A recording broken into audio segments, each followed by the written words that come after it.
Bom, eu sou Gessé Guimarães, eu estou na China desde o ano de 2013, trabalho há muitos anos na área de transporte, na parte de engenharia, e também tenho algumas empresas. Algumas são indústrias, outras são comércios.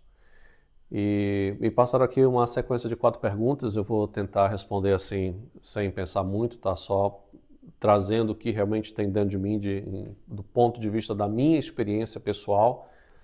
É uma resposta de forma generalizada, é a minha experiência de vida em 10 anos. Então vamos lá. Quando eu vim para a China, eu vim numa delegação do Sebrae.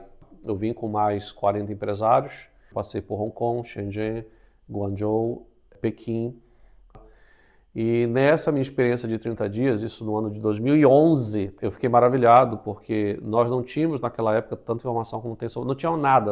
E quando eu cheguei na China, eu vi que já era um mundo futurístico, que eu não tinha como imaginar. E foi isso, eu acho que a primeira coisa foi estudar a China, estudar a língua, estudar a cultura, estudar os povos, porque existem vários povos aqui dentro. E assim eu fiz. Fiquei no Brasil por 12 meses, foi isso, eu me dediquei ao estudo da língua chinesa, da cultura. Depois disso, imediatamente eu fui alocado, por conta da minha prévia experiência trabalhando em multinacionais. E aí, por conta dessa experiência, somado à graduação, ao histórico acadêmico, eu fui convidado para trabalhar numa empresa muito grande na China, uma empresa de transporte, onde eu fiquei ali trabalhando junto com o pessoal de software, hardware, design de hardware. Também trabalhei com sistema de gestão da qualidade, trabalhei com engenharia de site, né, que é o pessoal que fica em campo cuidando dos problemas que acontecem diariamente. E fiquei dessa forma por muitos anos. Até hoje, continuo na área, só que diversificou um pouco mais. Entrei, naquela época como diretor, passei por várias diretorias, entrei como diretor da qualidade, tive a oportunidade de ficar com várias gestões, né, várias gerências se acoplaram ao meu departamento, com um departamento grande. E em 2015, me associo à Abrachan, que é a associação, na época tinha outro nome, tá? Era Fórum Brasil-China, e fico um cargo, né, de vice-presidente da Associação das Empresas Brasileiras aqui na China, e isso, obviamente, te deixa próximo do que de fato está acontecendo de negócios, de políticas para negócios, de relacionamentos internacionais, você fica sabendo das tendências, tanto as positivas como as negativas, e isso te dá um arsenal para prever e estar preparado para o que vai acontecer. Eu vejo como um jogo de xadrez, você tem que mexer as peças ali com muito cuidado, com muita atenção, você não pode errar, nós não estamos mais na fase de aceitar erro. Eu vejo que a outra pergunta aqui é quais foram as dificuldades de adaptação. Para mim, a número 1, parece uma besteira, foi a alimentação. Depois de 3 meses, eu lembro que eu estava sentado, tomando café, eu falei, olha, a frescura tem que acabar aqui, eu tenho que comer. Aí eu peguei e tomei aquela tigela de feijão preto doce, e aí a partir dali foi só felicidade, né? Eu adoro a comida chinesa, e te digo também que houve uma adaptação por conta da culinária chinesa. Os chineses, eles adaptaram a culinária nesses 10 anos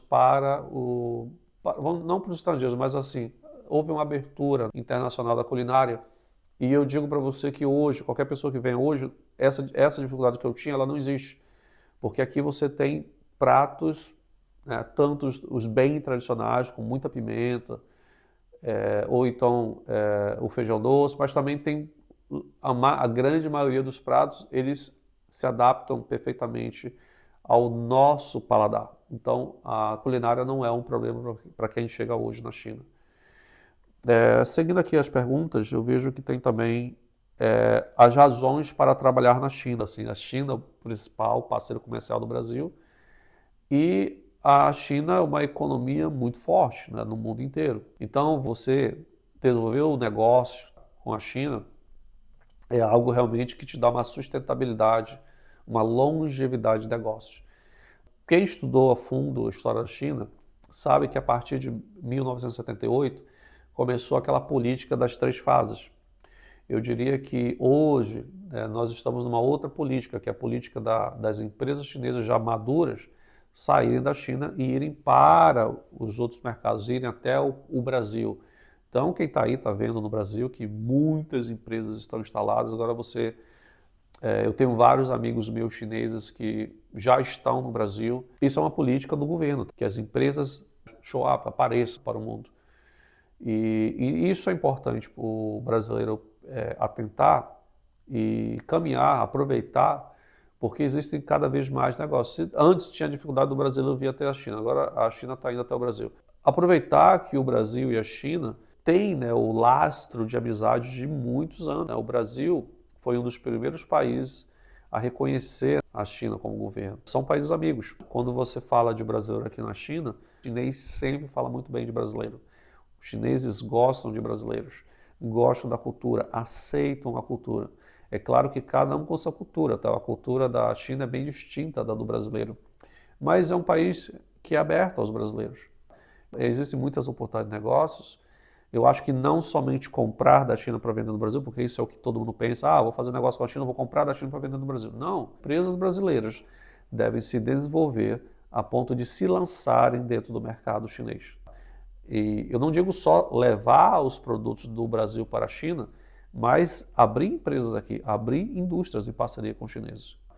Porque uma vez que você abre aqui, automaticamente você já é global. Estados Unidos, Canadá, Europa inteira, África, vem comprar aqui na China. Então você abre aqui, você automaticamente virou uma empresa global. Eu não sei se é a vertente da pergunta, mas trabalhar aqui como empregado, né, como funcionário de alguma empresa. Olha, muitas empresas, principalmente empresas automotivas, né, fabricantes de carros elétricos, estão se instalando no Brasil. Estava conversando com a diretoria de um deles, e eles me falando que a previsão é que eles contratem 20 mil pessoas no Brasil. E o interessante da conversa foi que os diretores estavam me comentando que, olha, para essa fábrica que a gente pretende ter 20 mil pessoas contratadas no Brasil, a gente, obviamente que a diretoria vai ser chinesa, mas a gente quer começar a identificar brasileiros lá mesmo no Brasil, para que aos poucos aqueles que mais se adaptarem à nossa cultura, eles passem a galgar cargos maiores, se tornarem diretores, vice-presidentes e por aí vai.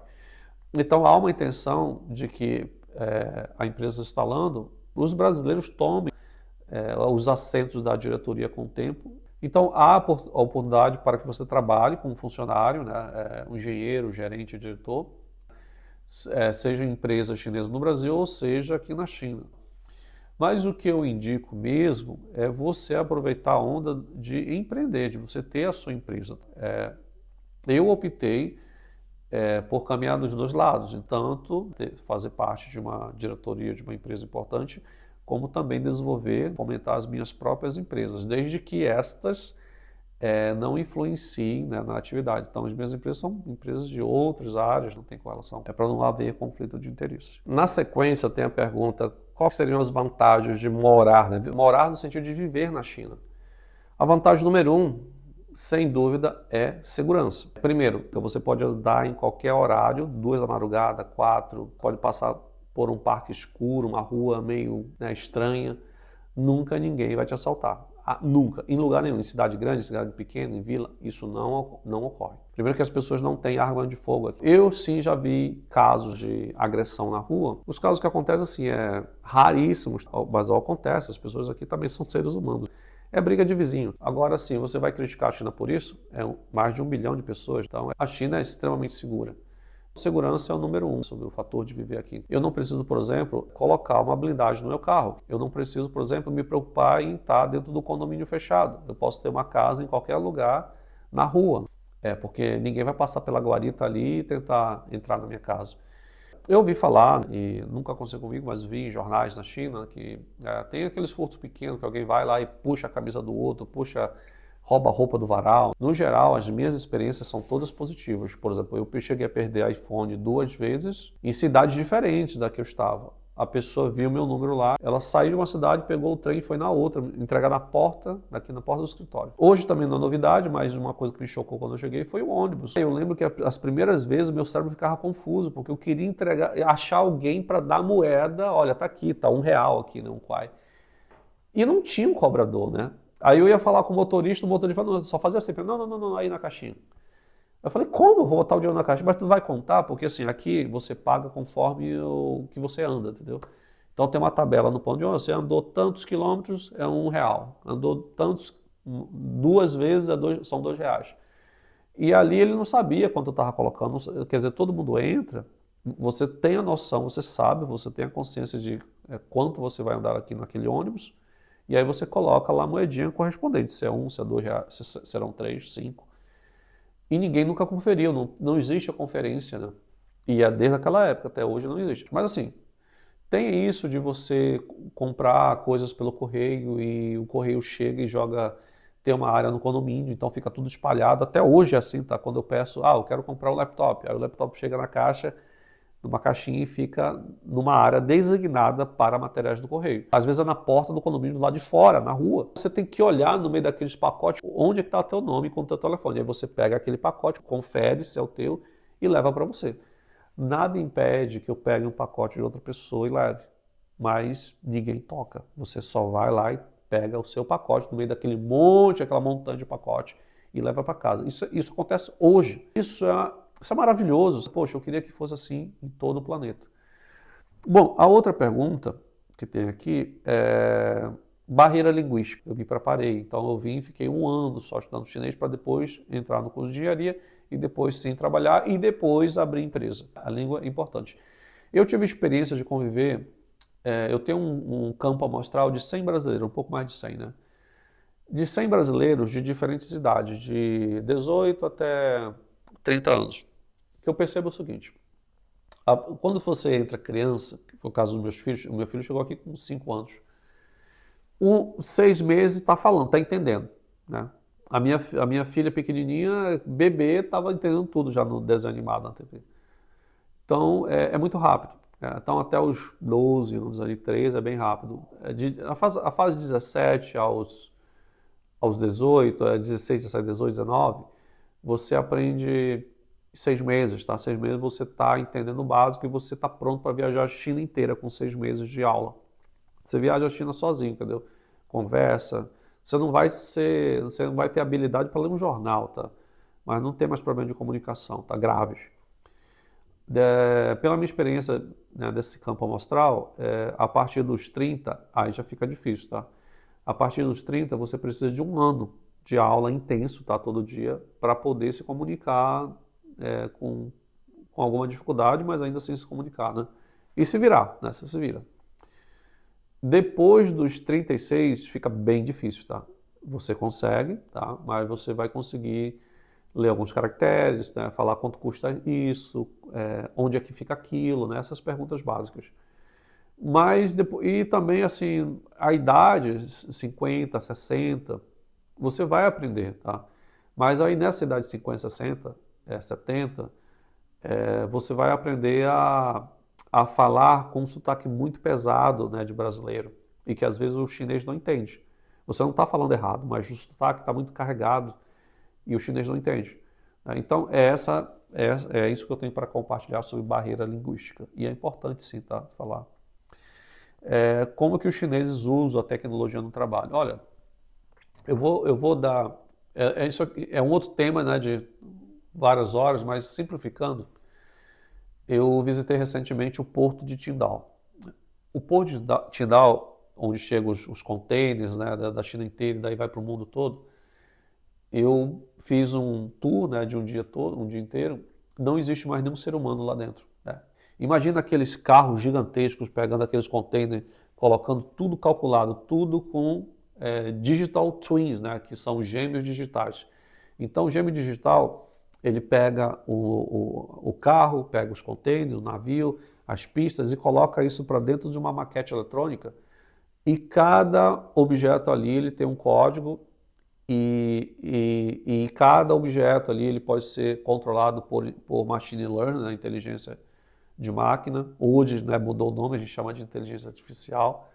Não é a mesma coisa ainda, tá, em termo conceitual. Mas basicamente é machine learning que se usa, tá, para digital twins.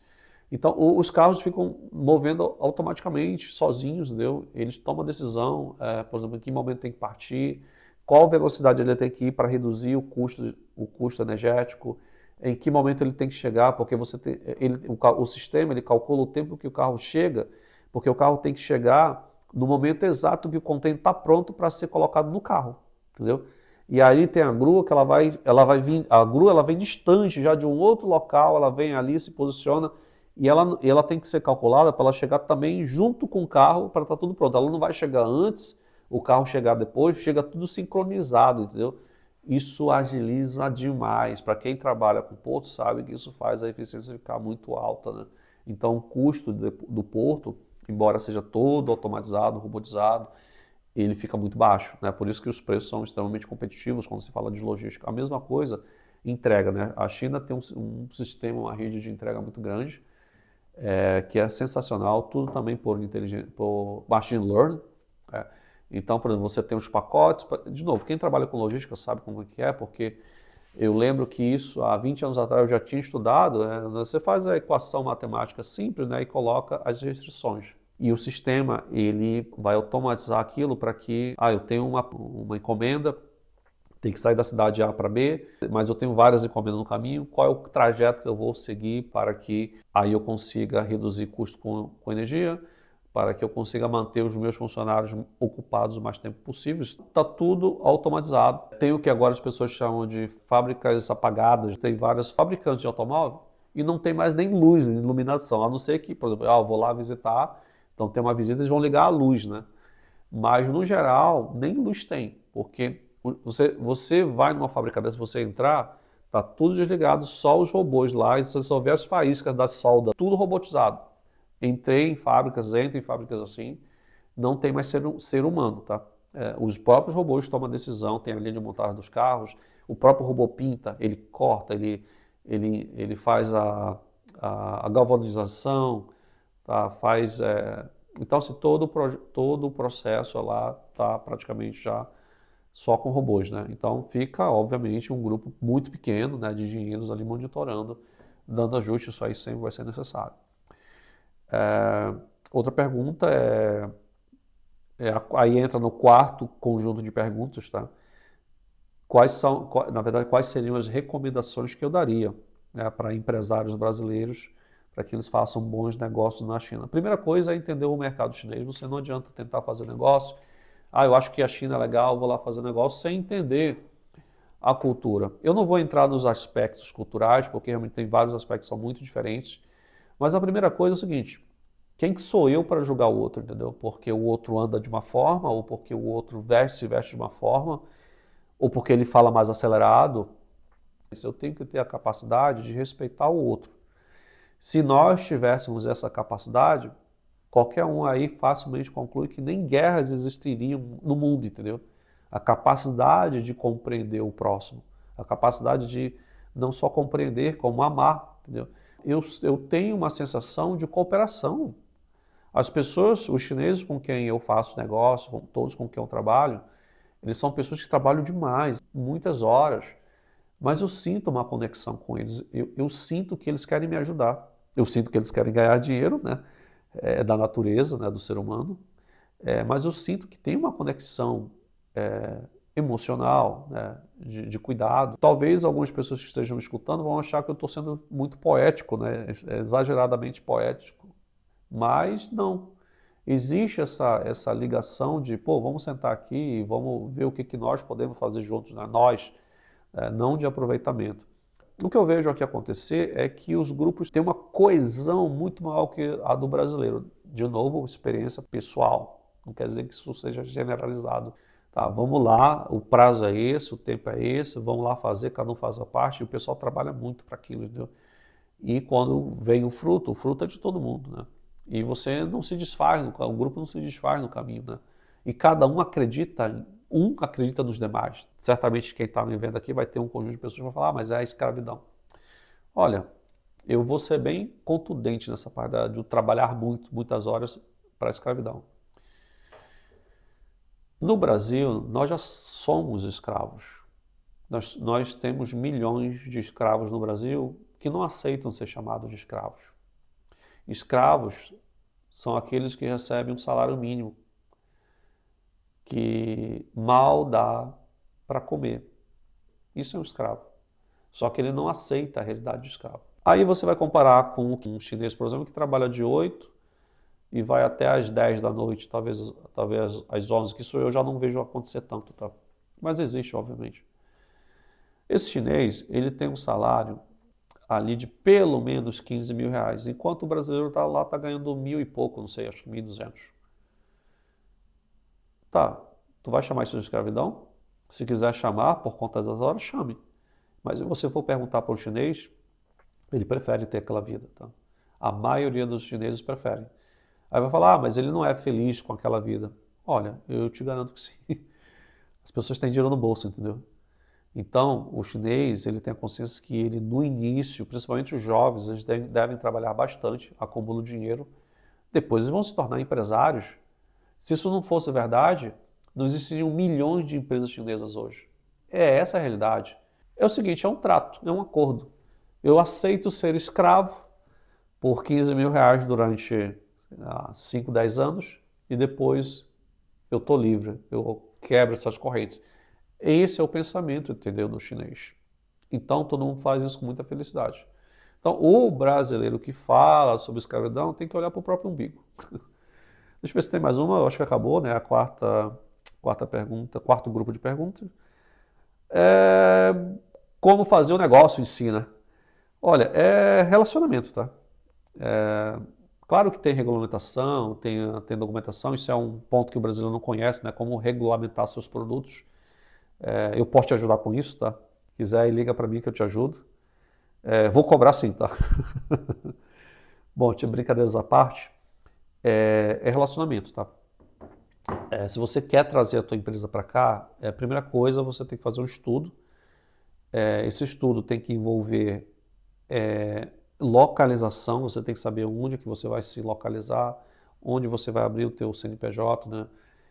Quais são os benefícios, cada cidade te dá um benefício para você abrir, você pode até ganhar o escritório, você pode ganhar a unidade fabril, você pode ganhar isenção de imposto, você pode receber dinheiro. Então, entender o local, fazer um estudo também de mercado, porque para quem que você vai vender? Você vai continuar abrindo aqui para vender no Brasil? Não, abre a tua mente, abre a mente para o mundo, entendeu? Você passa a ser global, pense globalmente. Isso é um ponto também interessante, para só fazer um parênteses, né? O chinês, quando ele está na faculdade, que ele vai abrir uma empresa, ele já não abre o .com.china, ele vai abrir .com, porque ele já pensa global, ele fala, não, essa minha empresa é global. O brasileiro, quando abre um site, qual que é o domínio do site? .com.br. É Brasil, entendeu? O chinês não abre .com.china, ele abre .com, é o global. Bom, é isso, tá? E como fazer esse relacionamento, que é a última e última mesma pergunta aqui. Olha, tem as formas que eu acho mais interessante se você pode, você vir até a China, participar das feiras, tem a Cantor que é a principal, mas eu te digo que ela, assim, ela não é nem a mais relevante no sentido de setorização. Existem dezenas, toda semana tem feira na China, né, de automóvel, de parafuso, de medicina, de pet, cosméticos, salão de beleza, então, de finanças. Então, venha para as feiras, sinta a China, coma a comida daqui, converse com o seu ni hao, né, com um pouco chinês que você tem, não tenha vergonha de você falar um ni hao. Poxa, isso para um chinês é muito legal, entendeu? Você está honrando, né? E eles te honram também, os chineses nos honram como brasileiros. É isso, eu termino incentivando que vocês, eu acho que eu não diria nem a palavra se arriscar no mercado chinês, mergulhar, tá? Eu acho que é a melhor palavra. Mergulhe, crie empresas, tragam as empresas para cá, é um negócio da China.